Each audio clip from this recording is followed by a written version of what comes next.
Salam, hər vaxtınız xeyir olsun əziz izləyicilər. Mən Əməli Səxavət. Bu videoda sizə VirtualBox üzərindən Kali Linuxu necə yükləmək olar onu göstərəcəm addım-addım.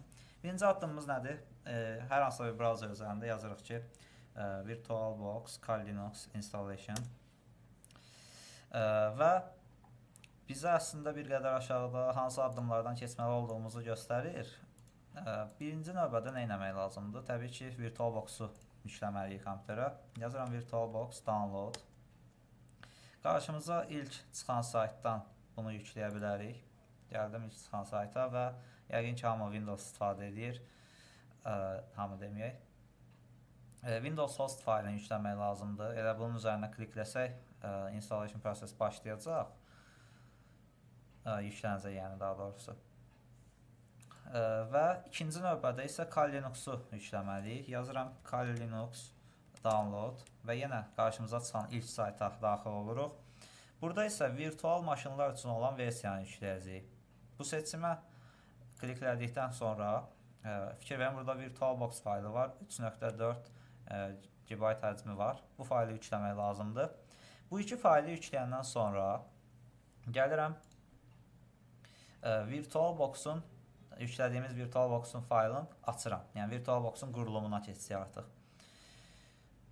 Qurulum sadədir əslində. Digər bütün proqramlarda olduğu kimi. Sadəcə next, accept deyirik, next, next, yes, next, next deyirik və install deyəndən sonra başlayır yüklənməyə, qurulmağa.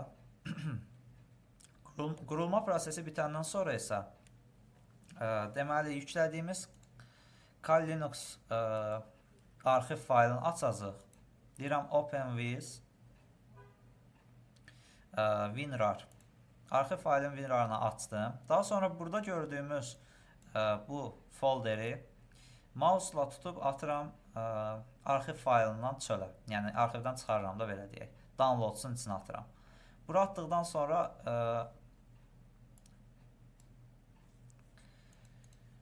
həmin açdığım arxivdən çıxartdığım folderi açıram və içində iki dənə fayl görməlisiniz. Biri VirtualBox-un faylıdır, biri isə Kali Linux'un ISO image-idir.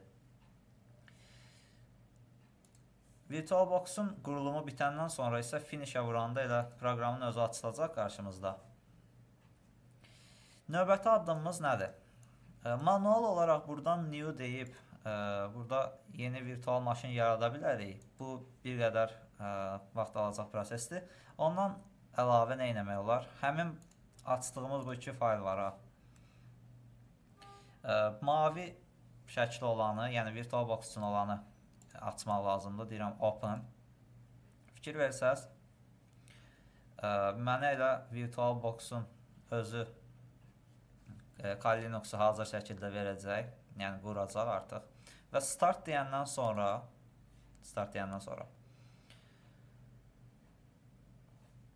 Kali Linux açılmış olacaq.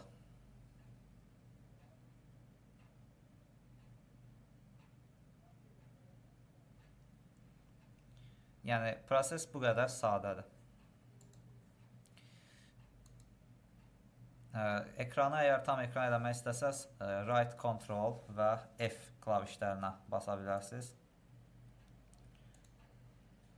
Tam ekran eləmək üçün və tərsi prosesdə eyni şəkildə yenə right control və F, yəni sağ tərəfdəki klaviaturanın sağ tərəfindəki control klavişi ilə F klavişini eyni vaxtda sıxmaq lazımdır.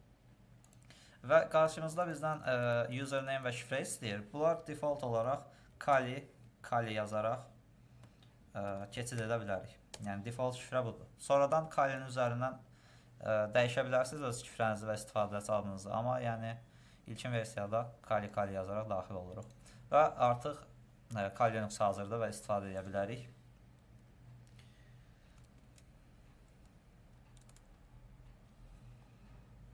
Tutaq ki, ls deyirəm. Məsələn, folderlər çıxdı qarşıma. Məsələn, cd documents deyə bilərəm. Yer gəlmişkən ilk bir neçə hərfini yazandan sonra taba basanda özü tamamlayır. Enter dedim, gəldim documents'in içinə, ls deyirəm. hal-hazırda dokumentin içində heç nə yoxdur. Bu formada PWD deyə bilərəm. Məsələn, hal-hazırda olduğum location göstərir. Bu kimi Linux əmrlərin icra edə bilirik. Videomuz bu qədər idi. İzlədiyiniz üçün təşəkkürlər.